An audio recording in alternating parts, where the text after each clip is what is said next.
Bonjour à tout le monde pour ce webinaire sur le RGPD et sur les conséquences et les mises en garde par rapport aux entreprises qui sont en phase de transformation. Je me présente, je suis Jean-Marc Provence, je suis facilitateur au sein du cabinet Digixit. Digixit, en quelques mots, on s'adresse à des entreprises qui sont en phase de transformation, en général plutôt des entreprises qui sont en désarroi, parce qu'elles s'y sont lancées depuis quelques années et elles ont lancé des initiatives avec des résultats parfois qui se font attendre. Et puis en fonction de leur profil, alors on va avoir l'impressionniste qui est arrivé par petites touches, hein, et puis qui quelque part se retrouve avec un certain nombre d'initiatives au sein de son entreprise, mais pas toujours cohérentes, et quelque part ça commence à le peser. Les externalisateurs, alors eux, c'est un profil encore un peu différent puisqu'ils vont créer une entité indépendante pour arriver à se libérer des freins de l'entreprise principale. Et puis au bout du compte, ils ont pas mal de mal à arriver à reconnecter et à refusionner le tout. On va avoir les internalisateurs, alors c'est ceux qui ont plutôt acquis du personnel ou même des entreprises qui sont des pure players du digital. Et puis quelque part, c'est pareil, c'est pas très facile d'établir des ponts dans tout ça, identifier les vrais savoir-faire du pure player et comment accompagner l'entreprise pour pouvoir digérer ces nouveautés. On va pas parler de l'attentiste qui lui reste encore peu convaincu de la nécessité de basculer et qui dit que il va attendre un petit peu que les choses puissent se bouger avant d'initier quoi que ce soit. Voilà. Donc nous, on se positionne derrière ça pour aider ces entreprises à retrouver une cohérence entre toutes ces initiatives qui ont démarré. L'idée, c'est donc de rassembler, d'homogénéiser les actions menées. Et puis, il y a un parti pris chez nous, c'est de dire que de toute manière, il n'est pas pensable de fonctionner dans le digital sans interconnecter un certain nombre d'expertises de base. Donc on a identifié la data, la communication, le DSI, l'intelligence collaborative et l'innovation. Et on considère que une entreprise qui veut se déplacer de façon agile au sein du digital doit inévitablement passer par une phase d'interconnexion de toutes les expertises au sein de l'entreprise, de manière à briser les silos et faire en sorte qu'il y ait une vraie communication et une vraie fluidité de l'organisation. Alors, comment se déroule le webinaire ? Il y a une première partie de 15 minutes, grosso modo 10-11 minutes de présentation et une intervention de l'entreprise Simplicité pour nous montrer une application dédiée au RGPD. Et puis une phase d'une trentaine de minutes qui consiste à répondre à vos questions. Donc chaque fois, vous avez la possibilité de le faire via chat et nous tentons de vous apporter le maximum d'informations de façon verbale. Voilà. Notre agenda, donc l'idée, c'est de parcourir assez rapidement la notion du RGPD. Donc on va quand même revoir l'historique, les grandes orientations, les rôles, la mise en place et comment il faut mettre en place le RGPD. Et puis là-dessus, ce qui est un peu l'objectif de ce webinaire, c'est de faire un premier bilan de la situation, donc dans le fond, où en sont les entreprises. Donc on a été capter quelques informations sur des études qui ont été menées sur le sujet, voir un peu les conséquences. Est-ce que dans le fond, la CNIL a véritablement bougé par rapport à la mise en œuvre du mois de mai. Et puis on va s'intéresser, pour terminer, à l'impact sur la transformation, parce que dans le fond, quels sont les endroits et les étapes dans lesquelles il va falloir être particulièrement vigilant sur ce sujet, compte tenu des sanctions qui sont encourues derrière. Pour l'historique du RGPD, ce qu'on va retenir, c'est octobre 95, donc on a la loi informatique et liberté, les pouvoirs publics qui encadrent la collecte et l'usage des données personnelles. Donc les moyens se sont donnés à un organisme qui s'appelle la CNIL. Les moyens ne sont pas nécessairement très importants. La conviction à l'époque, et puis surtout probablement l'évolution de tout ce qui est aujourd'hui le web était quand même relativement modérée encore. Et ça n'avait pas pris l'ampleur que ça prend aujourd'hui avec des acteurs tels que Facebook, Google et autres. Et donc c'est en avril 2016 que l'Union européenne adopte un nouveau règlement qui s'appelle le GDPR, donc le General Data Protection Regulation, et qui est quelque part fortement amplifié, parce que ça a failli capoter, mais c'est fortement amplifié par l'effet Facebook, hein, donc par rapport aux élections du président Trump aux États-Unis, de la probabilité que Facebook ait été présent dans cette phase en utilisant les données qu'ils avaient à sa disposition. Et donc ça a amplifié le mouvement, et ce qui fait qu'en mai 2018, on a une loi qui se met en œuvre, hein, donc c'est très récent. Et pour nous en France, c'est une réglementation qui vient remplacer la loi informatique et liberté, par contre avec toujours un même acteur qui va être la CNIL, qui va prendre le relais dans ce nouvel écosystème. Et pour juste, donc il y a toujours en mai 2018, il y a la fameuse loi de régulation 2016-679 qui fait référence pour le GDPR ou le RGPD pour les Français. Alors, quelles sont les grandes orientations du RGPD ? Avant tout, c'est une vraie volonté de montrer que cette prise de disposition est majeure et que l'Europe s'engage délibérément à la faire appliquer. Donc on a un cadre juridique qui est unifié, on a des sanctions, mais qui vont quand même assez loin, puisque ça peut aller jusqu'à 4% du chiffre d'affaires annuel mondial de l'entreprise, hein, avec un système de délai de prévenance de 72 heures en cas de perte, fuite ou vol de données. Hein, donc c'est quand même assez carré. On va s'intéresser à la responsabilisation des acteurs qui traitent les données. Hein, donc c'est à la fois, on a deux types d'acteurs. On le verra un petit peu plus tard. Ils ont été nommés au sein du RGPD. On a d'une part ceux qui utilisent les données en finale. Et puis on va voir également ceux qui sont ceux qui fournissent ou qui hébergent les données quelque part en tant que sous-traitants. Donc l'objectif final, c'est quoi ? C'est le renforcement des droits des personnes. Donc c'est un consentement renforcé, c'est une transparence totale de l'usage. On verra que c'est quand même poussé très loin. Avec un droit à l'information, droit à la rectification, à la portabilité et à l'oubli. C'est-à-dire qu'on peut demander à supprimer définitivement nos données et de façon indiscutable. Le RGPD définit des rôles. Donc on a principalement 4 rôles. On a la personne, donc au bout du compte, la personne qui est concernée par la protection des données qui vont être collectées le concernant. On a ensuite 2 acteurs dans l'entreprise qui sont, et le choix n'est pas toujours facile de savoir si on relève d'une responsabilité ou d'une autre, voire des deux. Donc on a le processeur, c'est bien celui qui va manipuler et héberger la donnée. Le contrôleur, donc toujours dans l'entreprise, qui va par exemple sous-traiter la gestion des données, mais qui doit se porter garant de la conformité au RGPD. Pour terminer, on a l'autorité de contrôle, donc en l'occurrence en France la CNIL, qui a un rôle un peu différent d'auparavant. Pendant la loi liberté informatique, c'était le fait que la CNIL était quelque part très moteur dans le fait d'appliquer cette loi, alors que maintenant l'entreprise est clairement totalement responsable de la mise en œuvre du RGPD et va avoir des sanctions relativement lourdes s'il ne l'applique pas.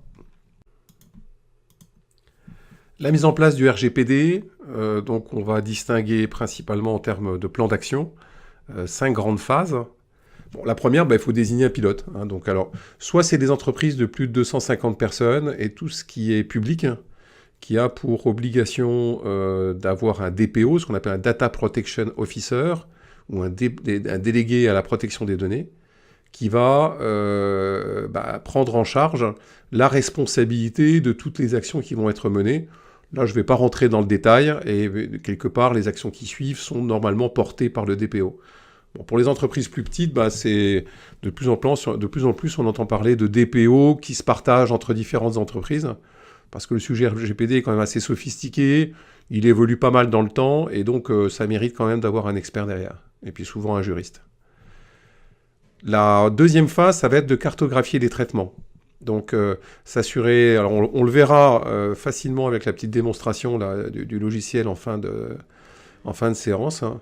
Mais on va pouvoir cartographier donc les traitements effectués, tout ce qui est la collecte, la structuration, pardon, la conservation, les modifications, les consultations, les diffusions, quoi. Bref, il y a vraiment une vision à 360 du sujet. On va s'intéresser à la catégorisation des données, hein, et savoir dans le fond pourquoi on va prendre cette information et à quoi elle va être utilisée. Est-ce que c'est pertinent de la conserver? Et puis on va s'intéresser aux acteurs qui rentrent dans les traitements, internes ou externes, de manière à les identifier et savoir très exactement ce qu'ils font. On va ensuite s'intéresser à... Il y a un plan d'action qui va être mené à travers, sur différentes dimensions. Il va falloir les identifier en fonction de la spécificité de l'entreprise. Et puis bien évidemment les prioriser, avoir une roadmap. Et puis le DPO va être quelque part chargé de le mettre en œuvre. Donc s'assurer qu'on collecte bien le strict nécessaire, on s'assure que juridiquement on est d'équerre, que tout ça va respecter dans toutes les dimensions du RGPD. On va pas rentrer dans le détail, mais s'assurer que le contrat des sous-traitants est bien respecté en termes de sécurité, confidentialité. Et puis, voilà, s'assurer que toutes les mesures de sécurité sont bien mises en œuvre, de manière à ce qu'il n'y ait pas risque de fuite de l'information. Quatrième étape, ça va être gérer le risque. Donc c'est dans le fond, on va rentrer dans une phase, cette fois-ci, à la fois d'exploitation ou de mise en œuvre de nouveaux process autour de la gestion de données. Et donc, à chaque fois, on va rentrer dans une phase de description, d'évaluation de la nécessité de garder telle information et de sa pertinence, et puis apprécier les risques par rapport aux droits et libertés des personnes. Pour terminer, il y a un cadre de gouvernance qu'il va falloir mettre en œuvre, donc à la fois l'intégrer dans l'entreprise, donc il y a ce qu'on appelle le privacy by design et le privacy by default, qui sont en fait on doit, dès la conception d'une collecte ou d'un processus quelconque qui tourne autour de la donnée, se garantir de designer le fait que les informations et les droits sont respectés, mais aussi on considère qu'il y a du privacy par défaut, c'est-à-dire que si jamais il n'y a pas d'action menée, par défaut, à ce moment-là, cette information est totalement privée et ne peut pas être exploitée. Donc derrière, il y a tout ce qui est sensibilisation et organisation au sein des services. Être capable de prendre en compte les réclamations, les demandes des personnes, et puis de pouvoir éventuellement également notifier la CNIL sur des violations de données que l'on aurait pu observer.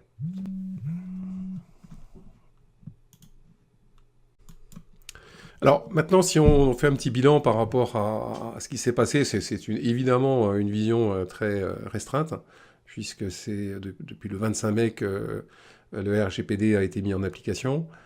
Toutefois, il y a une étude qui a été lancée, donc je pense qu'on a retenu juste les grands points qui méritaient d'être retenus, en tout cas pour s'armer pour l'avenir. Bon, alors c'est une étude qui a été faite par TrustArc et Dimensional Research, qui a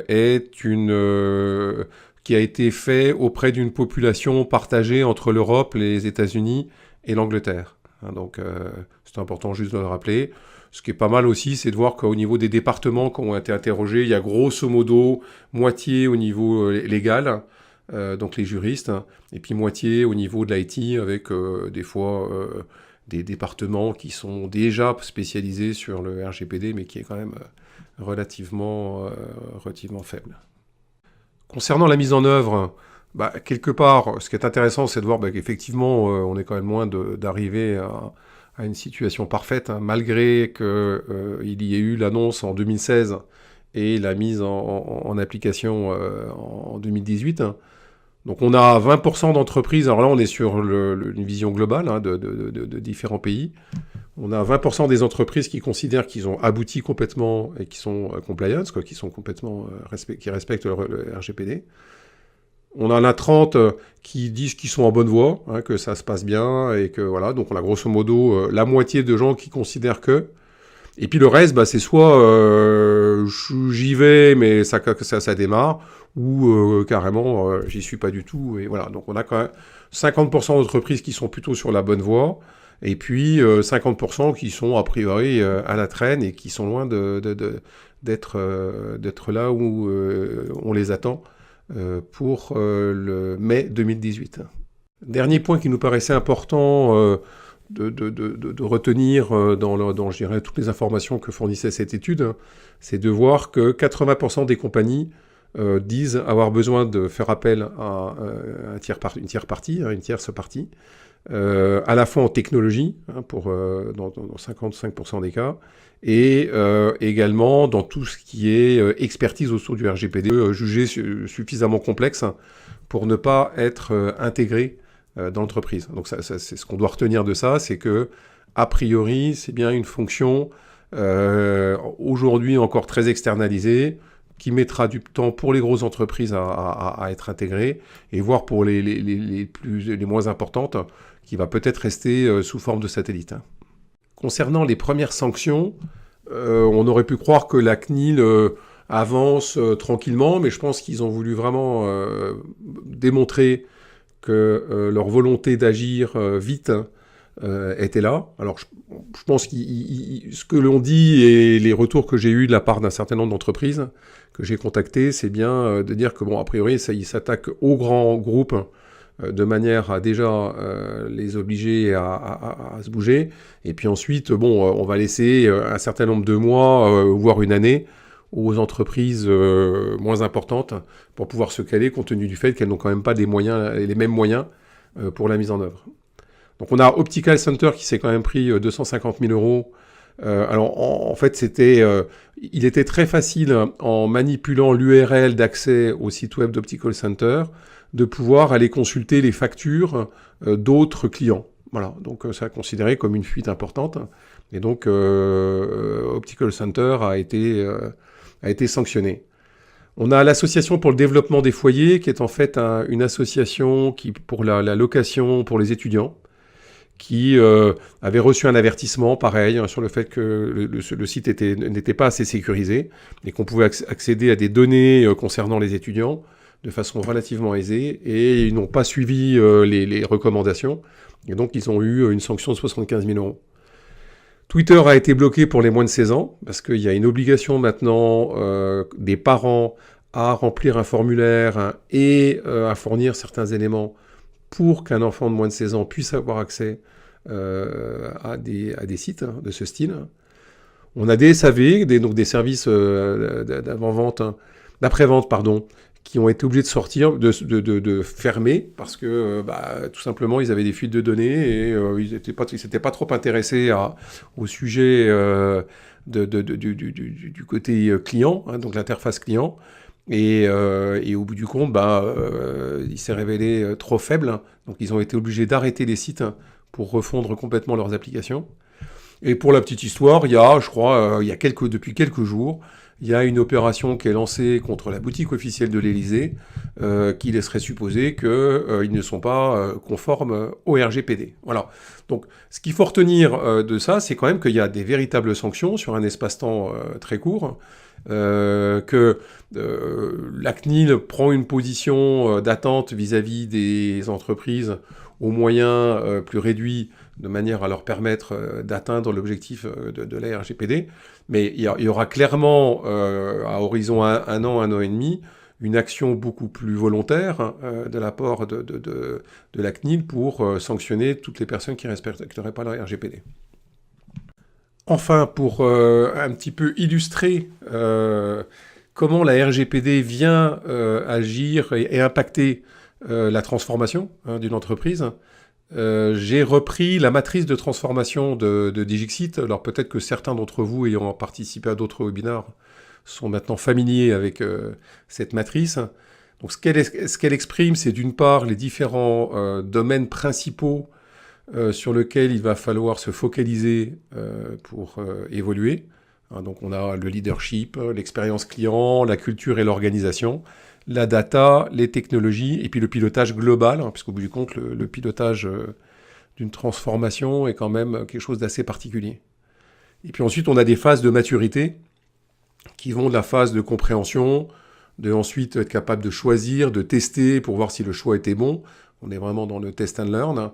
Derrière, rentrer dans une logique de conception, et puis quelque part, après, de basculer, hein, de convertir et en faire quelque chose qui est implémenté à tous les niveaux de l'entreprise.